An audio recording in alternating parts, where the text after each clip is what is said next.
എൻ്റെ എല്ലാ കൂട്ടുകാർക്കും പുതിയ വീഡിയോയിലേക്ക് സ്വാഗതം. ഇന്ന് ഞാൻ ചോറിനൊക്കെ കൂട്ടാൻ പറ്റിയ തൈരും നെല്ലിക്കയും വെച്ച് ഒരു ഡിഷ് എങ്ങനെ തയ്യാറാക്കണമെന്ന് നോക്കാം. അപ്പോൾ അതിലേക്ക് ആവശ്യമുള്ള സാധനങ്ങൾ 4 നെല്ലിക്ക എന്ന് പറഞ്ഞാൽ ഞാനിത് ഉപ്പിലിട്ടതാട്ടോ, പുഴുങ്ങിയതല്ല. പിന്നെ നല്ല കട്ട തൈര്, പച്ചമുളക്, ചുമന്നുള്ളി, ഇതൊക്കെ വെച്ച് നമുക്ക് ഒരു ഡിഷ് തയ്യാറാക്കാം. മിക്സിയുടെ ജാറിലേക്ക് നമുക്ക് നെല്ലിക്ക ഇങ്ങനെ, മറ്റേ പുഴുങ്ങിയതാണെങ്കിൽ പെട്ടെന്ന് അങ്ങോട്ട് ഉടച്ച കിട്ടും. ഇതിപ്പോൾ പുഴുങ്ങാത്തത് കാരണം, ഉപ്പിലിട്ടതാണ്, പുഴുങ്ങാത്തത് കാരണം ഇത് നമുക്കൊന്ന് മിക്സിയുടെ ചെറിയ ജാറിലേക്ക് ഇട്ടിട്ട് ഒന്ന് കറക്കിയെടുക്കണം കേട്ടോ. ഒന്ന് ക്രഷ് ചെയ്തെടുത്താൽ മതി. അപ്പോൾ അത് പെട്ടെന്ന്. പിന്നെ ഞാൻ എൻ്റെ വീഡിയോ നിങ്ങളെല്ലാവരും ഷെയർ ചെയ്യണം, ലൈക്ക് ചെയ്യണം, സപ്പോർട്ട് ചെയ്യണം കേട്ടോ. നിങ്ങളുടെ സപ്പോർട്ട് കൊണ്ടാണ് എനിക്കിങ്ങനെയൊക്കെ വീഡിയോ ഇടാനും ഇങ്ങനെയുള്ള കാര്യങ്ങളൊക്കെ ചെയ്യാനും നിങ്ങളെ കാണാനൊക്കെ പറ്റുന്നത്. അപ്പോൾ എന്നെ എല്ലാവരും സപ്പോർട്ട് ചെയ്യണം, പ്രോത്സാഹിപ്പിക്കണം കേട്ടോ. അപ്പോൾ ഇതിൻ്റെ കൂടെ ഞാൻ പിന്നെ 3 പച്ചമുളക്, ഒരു ഇഞ്ചി, കുറച്ച് ചുമന്നുള്ളി, ഇത്രയും കൂടെ ഇട്ടിട്ട് നമുക്കിതൊന്ന് അടിച്ചെടുക്കാം. തൈര് നമുക്കിവിടെ ഉടച്ചെടുക്കാം. തൈര് നല്ല കട്ട തൈര്, കണ്ടോ, കട്ട തൈരാണ്. തൈര് നമുക്കിങ്ങനെ ഒന്ന് ഉടച്ചെടുക്കാം. വിസ്ക് വെച്ചൊന്ന് കറക്കിയെടുക്കാം.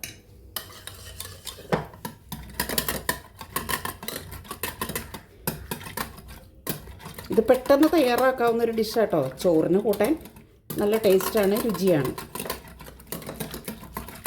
ഇതിനിപ്പോൾ ഒന്ന് കടുക് പൊട്ടിച്ച് ഇതിലേക്ക് ഒഴിക്കേണ്ട താമസം മാത്രമേ ഉള്ളൂ. തൈരിലേക്ക് ഇട്ട് കൊടുക്കാം. നെല്ലിക്ക വേവിക്കൊന്നും വേണ്ട കേട്ടോ. വെള്ളം കുറവാണെങ്കിൽ അല്പം വെള്ളം ഒഴിച്ചു കൊടുക്കാം. ഞാൻ ആ മിക്സി ഉടച്ച ജാറിലെ വെള്ളം അത് മതി, ഒരുപാട് വെള്ളം വേണ്ട. പിന്നെ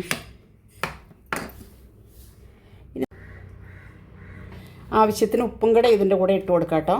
ആവശ്യത്തിന് ഉപ്പ്, കണ്ടോ, ഉപ്പ് നോക്കിയിട്ട് പിന്നെ ഇട്ടാൽ മതി. തൈരിന് ഒത്തിരി പുളിയുണ്ടെങ്കിൽ, പിന്നെ നെല്ലിക്ക ഉപ്പിലിട്ടതല്ലേ, ഉപ്പ് കിടന്ന് പിടിച്ചിട്ടുണ്ട്.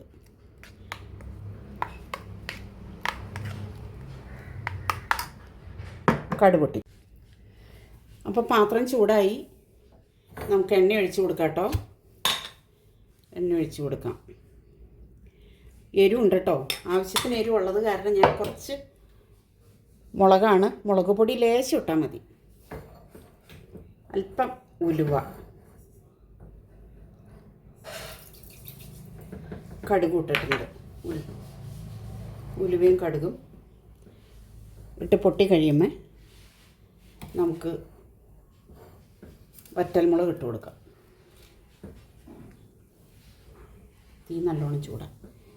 ഇത് എളുപ്പത്തിൽ തയ്യാറാക്കാം കേട്ടോ. നെല്ലിക്കയൊക്കെ ഇപ്പം നെല്ലിക്കയുടെയൊക്കെ സീസണുള്ള നെല്ലിക്ക എന്നും കിട്ടും. അപ്പോൾ കുറച്ച് മേടിച്ച് ഉപ്പിലൊക്കെ ഇട്ടായിരുന്നു. ഇച്ചിരി തൈരുണ്ടെങ്കിൽ പെട്ടെന്ന് കറി വയ്ക്കാം. കടുക് പൊട്ടി വരണ്ട്, നമുക്ക് ഈ മുളകിട്ട് കൊടുക്കാം.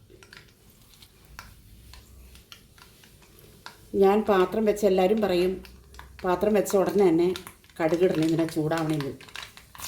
ഇത് ഞാൻ തന്നെ പിടിച്ച് വരുന്നുണ്ടല്ലോ, അങ്ങോട്ടും ഇങ്ങോട്ടും പോവും. അതുകൊണ്ടാട്ടോ. ഉള്ളി ഇട്ട് കൊടുക്കാം.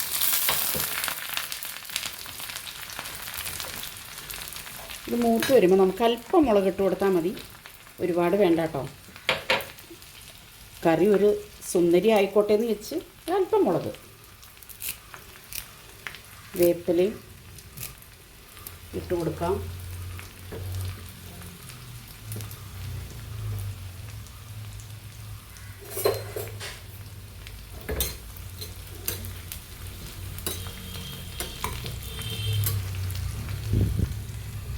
മുളകൊക്കെ മൂത്ത് കിട്ടോ, നമുക്ക് വേപ്പില ഇട്ട് കൊടുക്കാം. ഇത് വാങ്ങി വെച്ചിട്ട് നമുക്ക് മുളക് പൊടിയും മഞ്ഞൾപ്പൊടി ഇട്ടാൽ മതി, അല്ലെങ്കിൽ ഇത് പെട്ടെന്ന് കരിഞ്ഞു പോകും. മൂത്ത് തുടങ്ങി.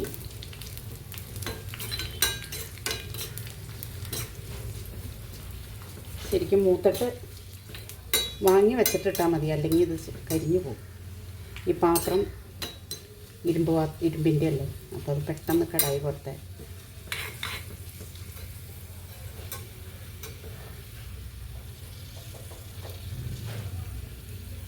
തീ ഓഫ് ചെയ്തു.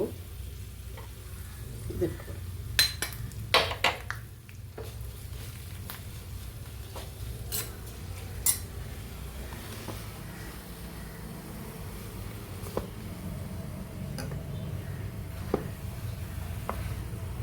കണ്ടോ,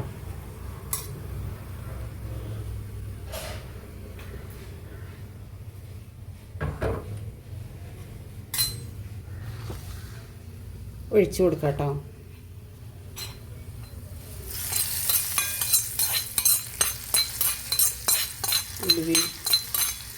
ഉലുവയുടെയും മണം നല്ല ടേസ്റ്റ്, നല്ല മണം.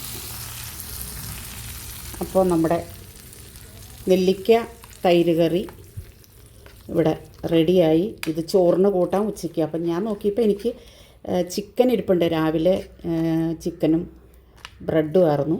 അപ്പോൾ ഇത് നല്ല സൂപ്പർ കറി. അപ്പോൾ അതേ എൻ്റെ നെല്ലിക്ക തൈര് കറിയും പിന്നെ എൻ്റെ ചിക്കൻ കറി ഉണ്ട്. ഇതേ നല്ല സൂപ്പറായിട്ട് രാവിലെ ഞാൻ ഇതാണ് കേട്ടോ കഴിച്ച്, ബ്രെഡിനും ചിക്കൻ കറി കഴിച്ച്. അപ്പോൾ എൻ്റെ വീഡിയോ എല്ലാവരും ഇഷ്ടപ്പെട്ടാൽ ഷെയർ ചെയ്യണം, ലൈക്ക് ചെയ്യണം, സബ്സ്ക്രൈബ് ചെയ്യണം. ഞാൻ പറയാതെ തന്നെ അറിയാം നിങ്ങൾക്കിത് വെച്ച് കറി കൂട്ടിക്കഴിഞ്ഞാൽ നല്ല ടേസ്റ്റാണ്. നെല്ലിക്ക പതുക്കെ ഒന്ന് ഒതുക്കിയെടുത്താൽ മതി. അപ്പോൾ മറ്റൊരു വീഡിയോ ആയിട്ട് വരുന്നവരേക്കും എല്ലാവർക്കും ടാറ്റാ, ബായ്.